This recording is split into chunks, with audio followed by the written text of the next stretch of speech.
Halo guys, assalamualaikum warahmatullahi wabarakatuh. Welcome to my channel sahabat berjiwa belajar hidup dari Jalan Cerita. Seperti biasa, kita buka dengan pantun dulu. Jalan-jalan ke Surabaya, jangan lupa beli serabi abu. Jumpa lagi dengan Ana Daulika.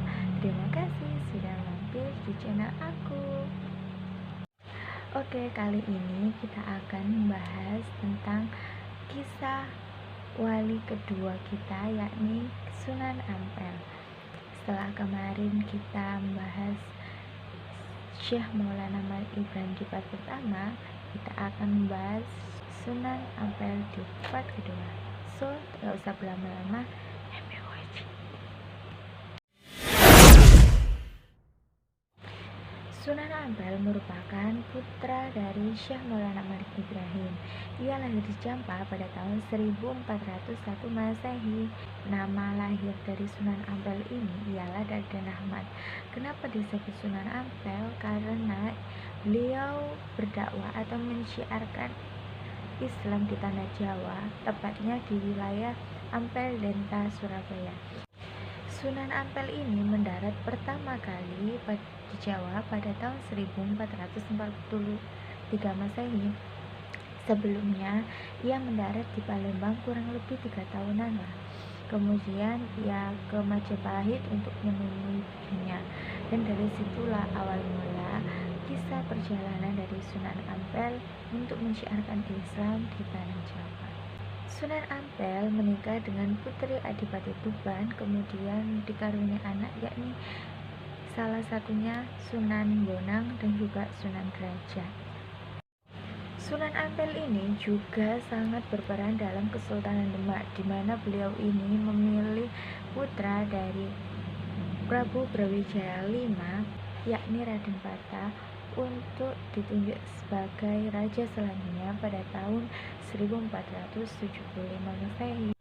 Dari jasanya tersebut, kemudian Raja Majapahit memberikan wilayah di Ampel Denta ini untuk Sunan Ampel sebagai sarana dakwah. Awal mulanya Ampel Denta ini adalah sebuah wilayah yang berawal, namun dirubah oleh Sunan Ampel, dibangun-bangunlah pesantren, kemudian istilahnya dibabat pertama kali oleh Sunan Ampel, sehingga pada abad ke-15 Ampel bukan saja pesantren lokal, bahkan dikenal di Nusantara maupun mancanegara dan berkembang bahkan sampai sekarang.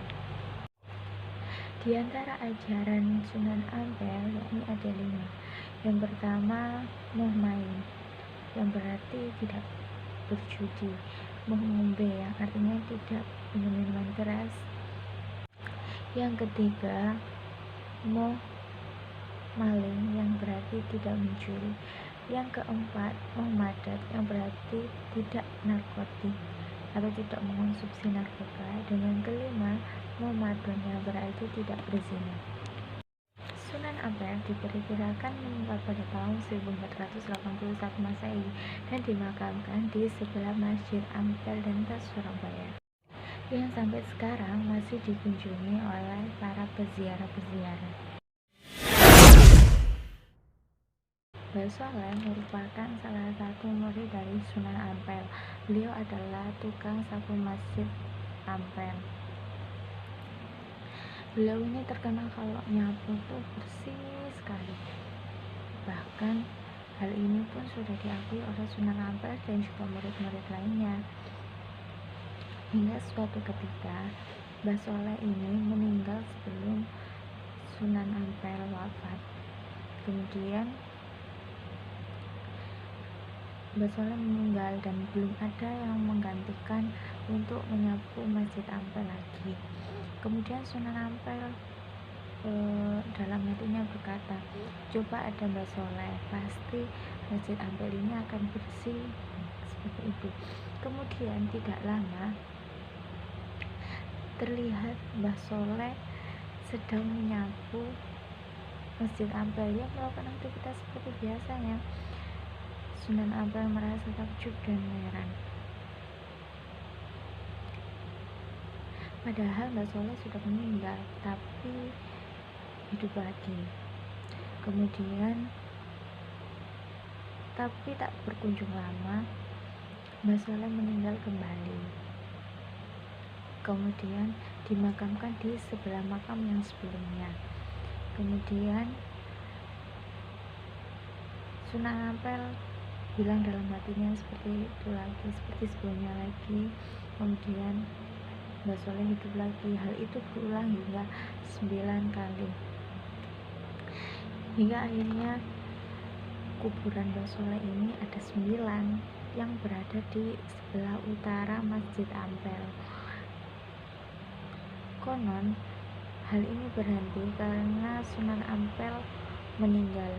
Setelah Sunan Ampel meninggal itu, Mbah Soleh meninggal, baru sudah tidak ada lagi. Jadi makam Mbah Soleh ini ada 9. Salah satu hal luar biasa lagi yang terjadi pada murid Sunan Ampel, yakni kisah dari Mbah Son Haji atau yang kita sebut sebagai Mbah Bolong. Kenapa disebut Mbah Bolong? Karena konon pada awal pembangunan Masjid Ampel ini sempat terjadi perdebatan untuk arah kiblat dari Masjid Ampel. Namun Mbah Son Haji atau Mbah Bolong ini dipercaya oleh Sunan Ampel untuk menentukan arah kiblat Masjid Ampel. Awalnya Mbah Son Haji ini sempat diremehkan oleh orang-orang karena masa iya sih bisa kayak itu. Tapi Mbah Son Haji tetap berusaha, ia terus melakukan perhitungan, bahkan setiap malam ia tetap menghitung-hitung. Kemudian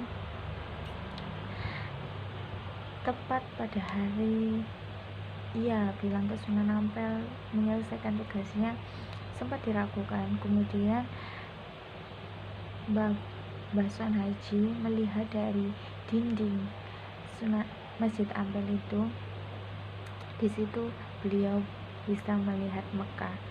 Orang-orang pun bisa menyaksikan karomah dari Mbah Son Haji tersebut. Mereka kemudian tidak meremehkan Mbah Son Haji lagi, dan sampai sekarang makamnya pun masih sering diziarahi.